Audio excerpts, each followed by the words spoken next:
Peradaban kita saat ini sedang mengalami metamorfosis, berevolusi menjadi kupu-kupu. Kekacauan yang kita lihat saat ini di berbagai aspek di seluruh pelosok bumi menunjukkan ketidakstabilan sistem, di mana secara global dibutuhkan pembangunan sistem yang baru. Manusia telah membangun sistem dengan mengabaikan dan menghancurkan ekosistem di sekelilingnya untuk mensupport kehidupan manusia. Ini menunjukkan keegoisan kita. Kita berevolusi dari alam. Alam merupakan bagian dari kita. Jika alam tidak ada, kita juga tidak akan ada. Jadi saat ini kita berada di momen-momen kritis dari peradaban kita, sebelum terjadinya keruntuhan total yang tidak dapat kita pulihkan. So, yang kita lakukan adalah maju ke peradaban baru yang selanjutnya. Mengubah cara hidup, struktur belief kita untuk dapat melahirkan peradaban yang baru, yang harmonis, yang kita inginkan. Kita bukanlah satu-satunya peradaban. Sudah banyak peradaban yang lahir dan hilang sebelum peradaban kita sekarang.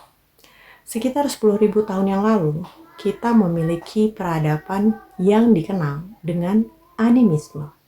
Suku-sukunya kita kenal dengan suku aborigin.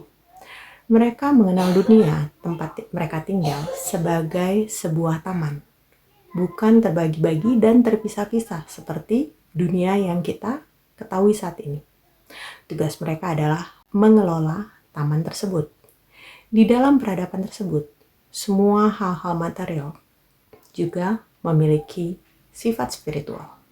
Segala hal diatur berdasarkan keseimbangan hal fisikal dan spiritual. Peradaban tersebut kemudian runtuh dengan datangnya ajaran politeisme, seperti dari Greek, Roman, Egyptian, dan sebagainya.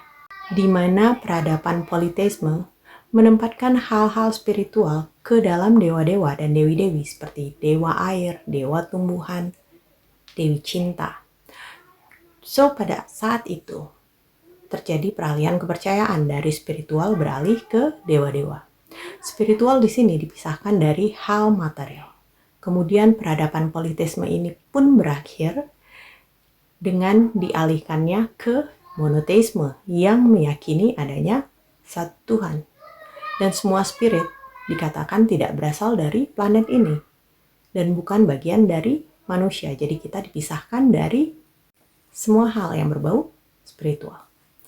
Setelah itu masuklah teori Darwin yang benar-benar mengeluarkan hal-hal spiritual dari sistem secara keseluruhan, di mana semua berdasarkan genetik. Jadi sekarang semuanya berdasarkan material. Materialistic science, science of matter. Dari sini kemudian ada teori Newton yang mengemukakan bahwa hal-hal material dan energi tidak saling mempengaruhi. Bahwa energi dan segala hal yang ada secara fisik atau bersifat material merupakan dua dunia yang terpisah. Namun pada tahun 1927, beberapa penelitian membuktikan bahwa segala sesuatu yang ada di universal ini semuanya saling terhubung dan terkait. Semua benda pada level yang terdalam terdiri dari atom. Atom terdiri dari putaran energi, yang artinya semua atom tercipta dari energi, seperti yang dikatakan dalam kuantum fisik, bahwa segala sesuatu yang ada di universe merupakan energi. The field is sole governance of matter. Jadi medan energi adalah yang membentuk persepsi kita. Medan energi adalah roh dan spirit adalah sebuah mekanisme. Itu adalah hal yang sama. Sekarang mari kita lihat imun sistem kita.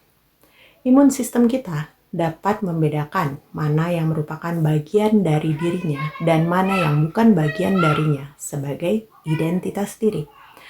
Pada sel membran terdapat protein. Protein-protein ini disebut reseptor.